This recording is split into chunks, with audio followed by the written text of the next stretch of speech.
आप सभी को मेरा नमस्कार। इससे पहले वाले वीडियो में हमने चर्चा की थी भारत में बेरोजगारी के बारे में, और उसमें हमने समझा था कि कॉन्सेप्ट क्या है अनएम्प्लॉयमेंट का, टाइप्स क्या है, कॉजेस क्या है और उसके ट्रेंड्स क्या क्या हैं। इस वीडियो में हम चर्चा करेंगे स्पेशली जो स्कीम्स है भारत सरकार की बेरोजगारी को दूर करने की, इनके बारे में हम इस वीडियो में चर्चा करने जा रहे हैं। तो एक बार पुनः दोहरा दें कि बेरोजगारी क्या होती है। जब एक व्यक्ति सक्रिय रूप से रोजगार की तलाश करता है और जो भी उसे काम मिले उसे करना चाहता है, लेकिन उसे काम नहीं मिलता, तो वो व्यक्ति क्या कहलाता है? बेरोजगार कहलाता है।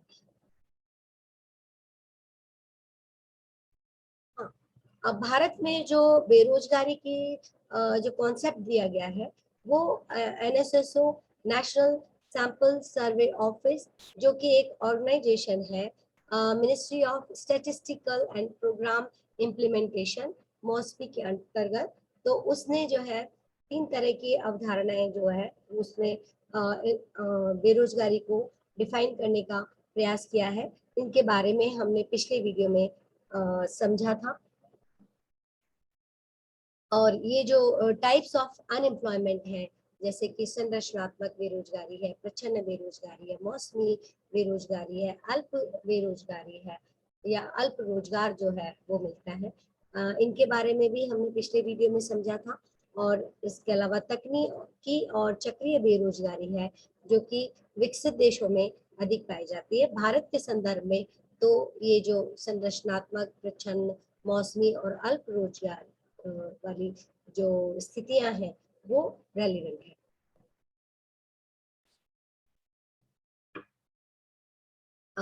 पिछले वीडियो में हमने ये भी देखा था कि बेरोजगारी की प्रवृत्तियां या ट्रेंड्स क्या हैं हमारे देश में, और इसको हमने डेटा से भी समझने का प्रयास किया था कि जो है जुलाई 2021 में सबसे अधिक जनसंख्या जो है बेरोजगारी दर रही है 7.2, जो कि centre for monitoring Indian economy, इसके द्वारा ये डेटा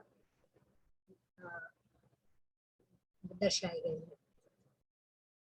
अब जो इस वीडियो में हमें चर्चा करनी है प्रमुख रूप से, वो रोजगार सृजन की योजनाएं हैं, क्योंकि बेरोजगारी एक बहुत ही विकट समस्या हमारे सामने, हमारे आयोजकों के सामने, नीति निर्माताओं के सामने जो है खड़ी है। तो इसके लिए रोजगार सृजन की अनेकों योजनाएं इससे पहले भी प्रारंभ की गई थी, लेकिन अब उन जो पुरानी योजनाएं सबको लगभग समाप्त करके सिर्फ 2 मेन प्रोग्राम जो है वो बना दिए गए हैं। पहला, एक तो मजदूरी रोजगार आधारित कार्यक्रम, और दूसरा स्वरोजगार आधारित कार्यक्रम। तो जो मजदूरी या वेज बेस्ड प्रोग्राम है, उसमें नरेगा या एमजी नरेगा एक प्रमुख कार्यक्रम है। इसमें सारी जो है मजदूरी आधारित कार्यक्रम इसके अंतर्गत दिए जाते हैं। दूसरा जो सेल्फ एम्प्लॉयमेंट पे आधारित कार्यक्रम है वो दे NRLM, ये योजना जो है सरकार ने चलाई है, इसको हम डिटेल से देखते हैं। तो जो मजदूरी रोजगार आधारित कार्यक्रम है, इसको महात्मा गांधी नरेगा, MG नरेगा, या Mahatma Gandhi national rural employment guarantee act, ये जो है वो प्रारंभ किया गया है। जैसा आप देख पा रहे हैं 2006 से जो फरवरी 2006 से इसको लागू किया गया था, और 1 अप्रैल 2008 से इसे पूरे भारत में लागू किया गया, और 2 अक्टूबर 2009 से इसका नाम नरेगा के स्थान पर महात्मा गांधी नरेगा हो गया है, MG नरेगा इसको कहा जाने लगा है। तो जो नरेगा है वो एक योजना नहीं है, वरन एक जो है national rural employment guarantee act है। ये एक तरह से सरकार ने एक एक्ट बना दिया कि आपको रोजगार पाने का अधिकार है। तो ये जो नरेगा है वो अपने आप में विश्व की वृहद रोजगार योजनाओं में से एक है, और एक यूनिक प्रैक्टिस की गई है हमारी सरकार के द्वारा। और इसके अंतर्गत जो प्रावधान है वो ये है कि 1 वर्ष में ग्रामीण परिवार के एक व्यक्ति सदस्य को कम से कम 100 दिन का रोजगार प्रदान करने की गारंटी दी गई है। और यदि 15 दिन में उसको रोजगार नहीं मिलता तो रोजगार भत्ते का भी इसमें प्रावधान है। और इसका संचालन जो किया जाएगा वो पंचायती राज संस्थाओं के माध्यम से किया जाएगा। और इसमें महिलाओं को जो है 33% आरक्षण जो है इसमें दिया गया है, यानी जो रोजगार मिलेगा उसमें 33% महिलाएं जो है उनको मिले, ऐसा सुनिश्चित किया जाएगा। इस कार्यक्रम के माध्यम से महिलाओं, अनुसूचित जाति, अनुसूचित जनजाति, इनको सर्वाधिक रोजगार जो है वो प्रदान किया गया है। और इससे क्या हुआ है कि शहरी पलायन में कमी हुई है, मतलब जो लोग चले जाते थे गांव से शहरों की ओर का रोजगार की तलाश में, वो चीज जो है अब उसमें कमी आई है। इसके अलावा महिला सशक्तिकरण जो है वो भी इस कार्यक्रम के माध्यम से हुआ है। और सामाजिक समावेशन या सोशल इंक्लूजन जो है इसमें महत्वपूर्ण भूमिका एमजी नरेगा की रही है। हालांकि इसके क्रियान्वयन में बहुत सारी कमियां रही है। और इसके अलावा जो नरेगा है उसमें श्रम का दोहरा शोषण भी होता है। इस कार्यक्रम के अंतर्गत जो गतिविधियां जिस तरह से संचालित की जा रही है, ये बात तो मैंने अपने जो बूंदी जिले में अपना रिसर्च के डेटा कलेक्ट किए उसमें मुझे ये बात उभर के आई मेरे डेटा को ध्यान से देखने पर, कि जो मैंने डेटा लिए थे उनमें कि इसमें श्रम का दोहरा शोषण होता है। तो ये जो इसके बाद मैंने एक किताब भी लिखी, महानरेगा के सामाजिक आर्थिक प्रभाव। इसमें इस तरह से जो श्रम का दोहरा शोषण है इसके बारे में डिटेल से बताया है। इसके रिलेटेड एक फॉर्मूला दिया है जिससे आप पता लगा सकते हैं कि किस तरह से श्रम का दोहरा शोषण नरेगा के अंतर्गत की जाने वाली गतिविधियों में हुआ है। इसको संक्षेप में अगर मैं बताऊं तो इस तरह से बता सकती हूँ कि आप वहाँ पे क्या होता है कि जो 5-5 के ग्रुप बना देते हैं लोगों के, लोग काम करेंगे और जो 5 मिलके जो काम करेंगे उसके आधार पे उसकी औसत मजदूरी निकल के आएगी और उनको दिया जाएगा उन 5 लोगों को। अब इन 5 लोगों में से अगर मान लीजिए 2 व्यक्ति ऐसे हैं जो काम नहीं करना चाहते और उन्होंने फर्जी जो है अपना सिर्फ नाम लिखा लिया है और वो काम नहीं करना चाहे, प्रभावशीलता के कारण या अपने प्रभाव का प्रयोग करके उन्होंने अपना नाम लिखा लिया। अब वो काम जो करने वाले हैं, इसके अलावा जो 3 लोग हैं वो वास्तव में काम करना चाहते हैं, उन्हें पैसे की जरूरत है। तो वो क्या करते हैं कि जो उनको 5 को काम मिला है लेकिन काम जो है वो 3 लोग कर रहे हैं, तो वो 3 जो काम कर रहे हैं वो ये उनको इन 2 लोग का जो करना नहीं चाहते उनका भी काम उनको ही करना पड़ता है। और इससे क्या होता है कि जो 5 लोग का काम वो 3 जने नहीं कर पाते, तो इसलिए उनका जो काम भी कम होता है। मतलब एग्रीगेट जो औसत जो मजदूरी आएगी उसके काम के आधार पे वो कम आती है, जबकि वास्तव में वो 3 लोग जो हैं वो उन 2 लोग का भी काम कर रहे हैं, तो काम तो वो ज्यादा कर रहे हैं एक तरफ, और दूसरी तरफ क्या हो रहा है उनको मजदूरी कम मिल रही है। तो इस तरह से श्रम का दोहरा शोषण होता है कि मजदूरी तो कम मिल रही है और काम ज्यादा कर रहे हैं। तो इससे रिलेटेड जो है अवधारणा ये जो मेरी मैंने बताई है, इसका और डिटेल से आप जानना चाहें तो ये मेरी बुक है, इसमें से आप पता कर सकते हैं और किसी भी क्षेत्र के बारे में इसका अनुमान लगा सकते हैं कि इस एरिया में कितना श्रम का दोहरा शोषण हो रहा है। इसके अलावा जो दूसरी योजना है स्वरोजगार आधारित कार्यक्रम है या सेल्फ एम्प्लॉयमेंट पे बेस्ड प्रोग्राम जो चलाया गया है, उसको जो है संक्षेप में डे NRLM कहा गया है। इसका पूरा नाम है दीनदयाल अंत्योदय योजना, और NRLM है नेशनल रूरल लाइवलीहुड मिशन या राष्ट्रीय ग्रामीण आजीविका मिशन। तो ये जो कार्यक्रम है एमजी नरेगा से थोड़ा अलग है लगभग, और जो है इसमें स्वरोजगार के माध्यम से रोजगार सृजन की बात की गई है। और नरेगा में, एमजी नरेगा में क्या था, मजदूरी आधारित कार्यक्रम है। तो ये जो डे NRLM जो बना है वो जून 2011 से प्रारंभ किया गया। इसमें स्वरोजगार के माध्यम से गरीबी को स्थायी रूप से दूर करने हेतु प्रयास किया गया। महिला स्वयं सहायता समूह के माध्यम से स्वरोजगार को बढ़ाने का प्रयास किया गया, और इसमें प्रारंभिक पूंजी सरकार के द्वारा और शेष ऋण के रूप में उपलब्ध कराया जाता है। और इसकी जो संरचना है वो त्रिस्तरीय संरचना के माध्यम से इसको क्रियान्वित किया गया है। तो जो NRLM है, दीनदयाल अंत्योदय योजना, राष्ट्रीय ग्रामीण आजीविका मिशन, इसके द्वारा भी महिलाओं और स्वयं सहायता समूह के माध्यम से स्वरोजगार का सृजन हुआ है, महिलाओं का सशक्तिकरण हुआ है और रोजगार के अवसरों में वृद्धि हुई है। अब जो बेरोजगारी है उसको दूर करने के लिए हमें फ्यूचर स्ट्रेटेजी, भावी रणनीति क्या बनानी होगी, इसके कुछ सुझाव मैं यहाँ प्रस्तुत कर रही हूँ। सबसे पहले जो असंगठित क्षेत्र है उसकी उत्पादकता तथा रोजगार की गुणवत्ता को हमें बढ़ाना होगा, क्योंकि हमने पिछले वीडियो में भी देखा था, डिस्कस किया था कि जो हमारे असंगठित क्षेत्र है उसमें कितने परसेंट लोग को रोजगार मिला हुआ है, 92%, और संगठित क्षेत्र में मात्र 8% ही लोग हैं जो संगठित क्षेत्र में हैं और उनको सामाजिक लाभ भी मिलता है, सामाजिक सुरक्षा भी मिलती है। लेकिन जो बड़ा अमाउंट है, 92% जो लोग हैं वो असंगठित क्षेत्र में है, जिनको न सामाजिक लाभ मिलता है न सामाजिक सुरक्षा मिलती है। तो हमें असंगठित क्षेत्र की उत्पादकता बढ़ाने की और रोजगार की गुणवत्ता बढ़ाने की ओर ध्यान देना होगा। उन्हें सामाजिक लाभ और सामाजिक सुरक्षा जैसे कार्यक्रम उनमें अपनाने होंगे। दूसरा, जो अनारक्षित नीति है उस पर हमें पुनर्विचार करना होगा। जो हमने ग्लोबलाइजेशन की LPG की पॉलिसी अपनाई थी उसमें हमने जो है सबको फ्री कर दिया। जो स्मॉल स्केल इंडस्ट्रीज थे जो पहले आरक्षित थे कि भाई इनमें कुछ वस्तुएं हैं उन्हीं में बनाई जाती थी, लेकिन LPG की पॉलिसी के बाद ये सब चेंज हो गया और अब कोई भी सामान कोई भी उद्योग बना सकता है, कोई भी आ सकता है।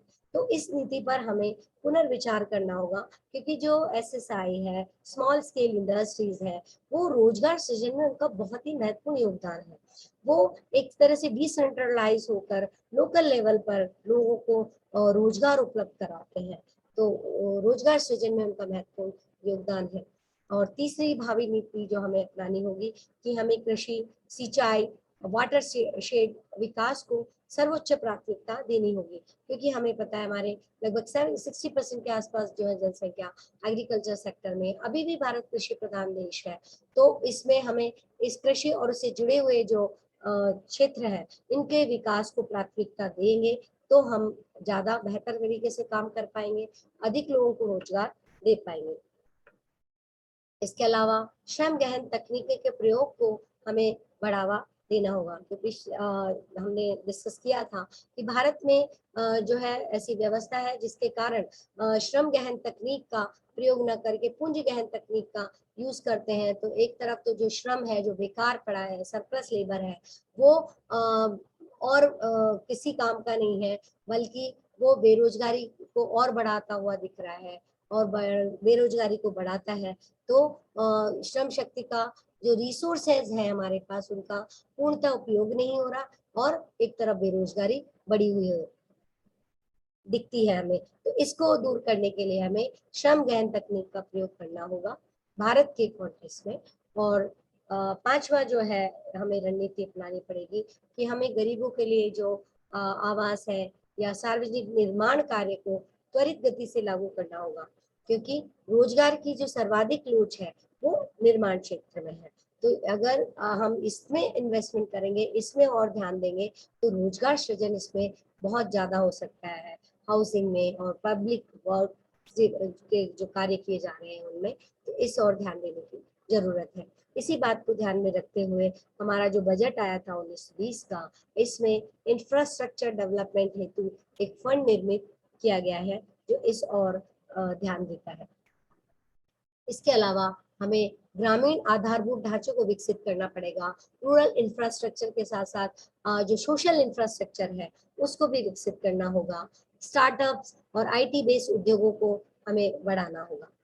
इसके अलावा एक बहुत ही महत्वपूर्ण बिंदु यह है कि हमें मेक इन इंडिया की तरह असेंबल इन इंडिया को प्रोत्साहन करना होगा। असेंबल इन इंडिया से मतलब है कि बहुत सारी चीजें जो असेंबल की जाती है बाहर होती है उसे हम भारत में ही असेंबल कर सकते हैं। जैसे लैपटॉप्स हैं, मोबाइल हैं, टॉयज हैं, इनको हम एक छोटी सी ट्रेनिंग देकर कुछ ही बहुत ज्यादा इस पे खर्च नहीं आएगा, तो उसकी ट्रेनिंग देकर हम संबल करवा सकते हैं इन चीजों को। इसके लिए बहुत ज्यादा पढ़ा लिखा होना या टेक्नो फ्रेंड होना, इसकी कोई इतनी आवश्यकता नहीं होगी। तो अगर हम असेंबल इन इंडिया पर ध्यान देंगे तो हम और भी रोजगार को क्रिएट कर सकते हैं। लोकल लेवल पर रोजगार बहुत ज्यादा सृजन हो पाएगा असेंबल इन इंडिया की पॉलिसी को अगर अपन अपना ले। और जो प्रत्येक जो डेवलपमेंट ब्लॉक है उसको हम असेंबल यूनिट के रूप में इसको विकसित कर दें, तो इससे क्या होगा कि वहाँ पे रोजगार सृजन बहुत ज्यादा होगा। और इसको और अगर वृहद रूप में देखें तो जो गांधी जी का एक सपना था यूनिट विलेज का, वो इसके आधार पर साकार किया जा सकता है।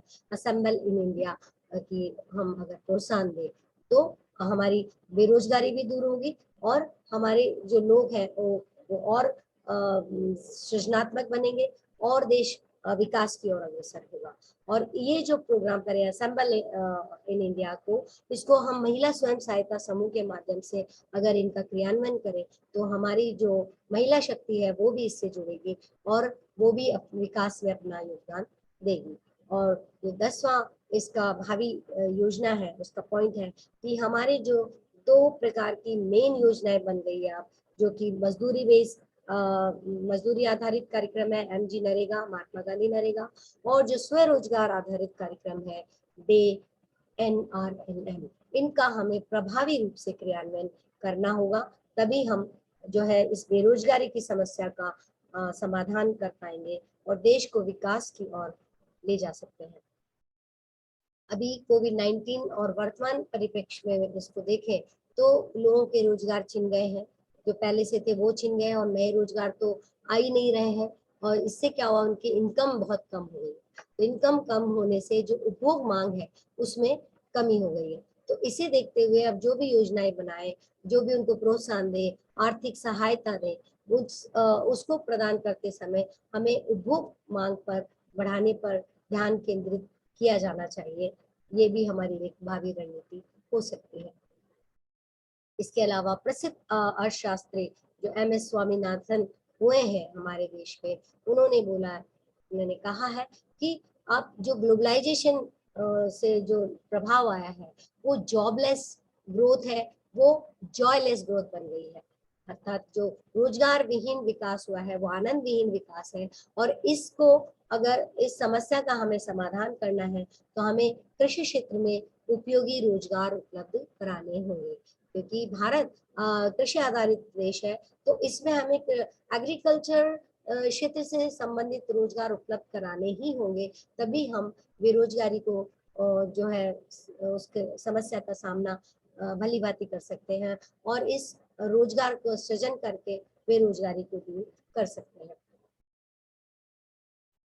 अगर हमें हमारे जो डेमोग्राफिक डिविडेंड है, तो युवा शक्ति है, इतनी सारी युवा शक्ति है, डेमोग्राफिक डिविडेंड कहा जा रहा है, इसको डेमोग्राफिक डिजास्टर होने से बचाना है तो हमें ये सुनिश्चित करना होगा कि हर हाथ को काम मिले। नहीं तो जो डेमोग्राफिक डिविडेंड है उसको डेमोग्राफिक डिजास्टर बनने से कोई नहीं रोक सकता। तो आवश्यकता है कि हमें रोजगार सृजन के प्रयास बड़े मन से और प्रभावी क्रियान्वयन नीतियों का करके और रोजगार सृजन किए जाए और युवाओं को शिक्षित जो बेरोजगारी है उसको दूर करने के प्रयास हों। युवा शक्ति को जो है काम मिले तो देश और आगे की ओर विकास कर सकता है और जो डेमोग्राफिक डिविडेंड वो डिविडेंड ही बना रह सकता है, डेमोग्राफिक डिजास्टर नहीं बन पाएगा। आप लोग का बहुत बहुत धन्यवाद। आशा है ये जानकारी आपके लिए उपयोगी सिद्ध हुई होगी। पुनः बहुत बहुत धन्यवाद।